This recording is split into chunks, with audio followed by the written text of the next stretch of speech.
तब मैंने देखा कि एक हाथी के 2 सूंड हैं और ये देखकर मेरे आश्चर्य का ठिकाना ना रहा।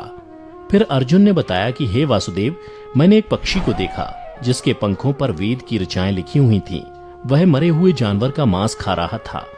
फिर अर्जुन के बाद भीम ने भी श्री कृष्ण को बताया कि हे कृष्ण, मैंने देखा एक गाय ने बछड़े को जन्म दिया है और जन्म के बाद वह बछड़े को इतना चाट रही है कि बछड़ा लहूलुहान हो गया, जिसे देखकर मैं हैरान हो गया।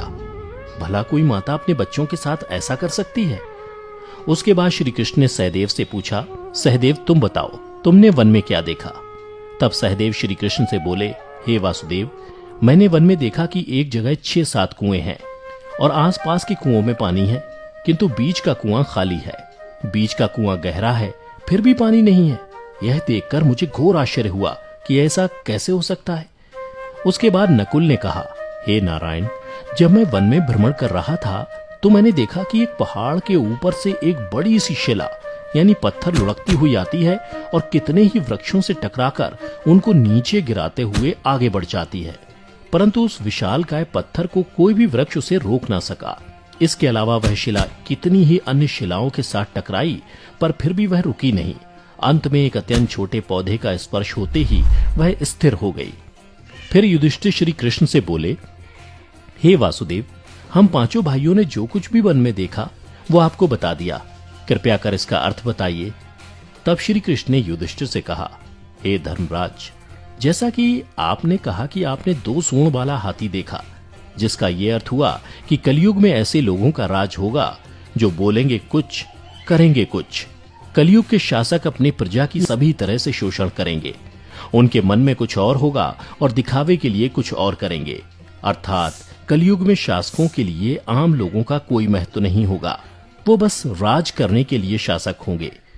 फिर श्री कृष्ण अर्जुन से बोले, हे धनंजय, जैसा कि तुमने देखा कि एक पक्षी के पंख पर वेद की ऋचाएं लिखी हुई थी, लेकिन वह मरे हुए जानवर का मांस खा रहा था, जिसका अर्थ ये हुआ कि कलयुग में ऐसे लोग होंगे जो बड़े ज्ञानी और ध्यानी कहलाएंगे, किंतु उनके आचरण राक्षसी होंगे। कलयुग में लोग पंडित और विद्वान कहलाएंगे, किंतु यह विचार चलता रहेगा कि कोई मरे और उसकी सारी संपत्ति उसके नाम हो जाए। अर्थात कलयुग के मनुष्य धन और संपत्ति के लोभी होंगे, भले ही उनके पास कितना ही ज्ञान क्यों ना हो। इसके अलावा हे अर्जुन, कलयुग में हर जाति धर्म के प्रमुख पद पर बैठे लोग विचार करेंगे कि कब कोई किसी पद से हटे और हम उस पर विराजमान हो जाएं। कलयुग में ऐसे लोगों की संख्या बहुतायत होगी, कोई कोई विरला ही संत पुरुष होगा। अर्जुन के बाद श्री कृष्ण भीम से बोले, हे गदाधर, जैसा कि तुमने देखा कि एक गाय अपने बछड़े को इतना चाटने लगी कि वो बछड़ा लहूलुहान हो गया, अर्थात कलयुग की माता अपनी संतानों पर इतनी ममता बरसाएंगी कि बच्चों को खुद का विकास करने का मौका ही नहीं मिलेगा, जिसके कारण मोह माया में पड़कर वे बर्बाद हो जाएंगे। इसके अलावा किसी का बेटा घर छोड़कर साधु बनेगा तो हजारों व्यक्ति दर्शन करेंगे, किंतु जब मनुष्य का अपना बेटा साधु बनेगा तो रोएंगे कि मेरे बेटे का क्या होगा। इतनी सारी ममता होगी कि उसे मोह माया और परिवार में ही बांध कर रखेंगे और उसका जीवन वहीं खत्म हो जाएगा। अंत में बेचारा अनाथ होकर मरेगा। भीम जब श्री कृष्ण के जवाब से संतुष्ट हो गए, तब भगवान श्री कृष्ण ने सहदेव से कहा, सहदेव, जैसा कि तुमने बताया कि तुमने वन में 5-7 भरे कुओं के बीच एक कुआं एकदम खाली देखा, जिसका अर्थ ये हुआ कि कलयुग में पैसे वाले अर्थात धनी लोग अपने पुत्र पुत्री के विवाह में या फिर आलीशान भवन बनाने में लाखों रुपए खर्च कर देंगे, परंतु उनके पड़ोस में ही यदि कोई भूखा प्यासा मर रहा होगा तो वह उसकी कोई सहायता नहीं करेंगे। भले ही उनका अपना ही सगा भूख से मर जाएगा, लेकिन वो देखते रहेंगे। इसके अलावा कलयुग में मनुष्य मदिरा, मांस, भक्षण, सुंदरता और व्यसन में पैसे उड़ा देंगे, किंतु किसी के 2 आंसू पोंछने में उनकी रुचि ना होगी। हे सहदेव, मेरे कहने का तात्पर्य यह है कि कलयुग में अन्न के भंडार होंगे, लेकिन लोग भूख से मरेंगे। सामने महलों बंगलों में ऐशो आराम चल रहे होंगे, लेकिन पास की झोपड़ी में आदमी भूख से मर जाएगा। एक ही जगह पर असमानता अपने चरम पर होगी।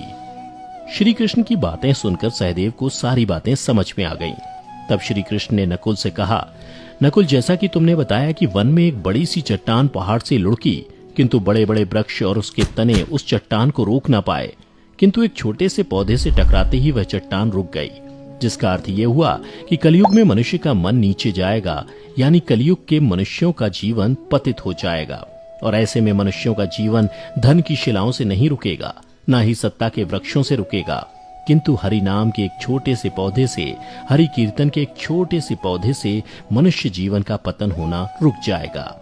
अर्थात कलयुग में भी जो मनुष्य धन के लोभ को छोड़कर हरि नाम का जप करेगा, उसे कोई कष्ट नहीं होगा और मृत्यु के बाद उसे परमेश्वर अर्थात मेरे चरणों में जगह मिलेगी। तो मित्रों, आपने देखा होगा कि आज श्री कृष्ण द्वारा बताई गई ये सारी बातें सच में घटित हो रही हैं। इसलिए मनुष्यों को चाहिए कि कलयुग में वह धर्म का पालन करें और श्री हरि नाम का भजन करें, तो उसका जीवन सफल हो जाएगा।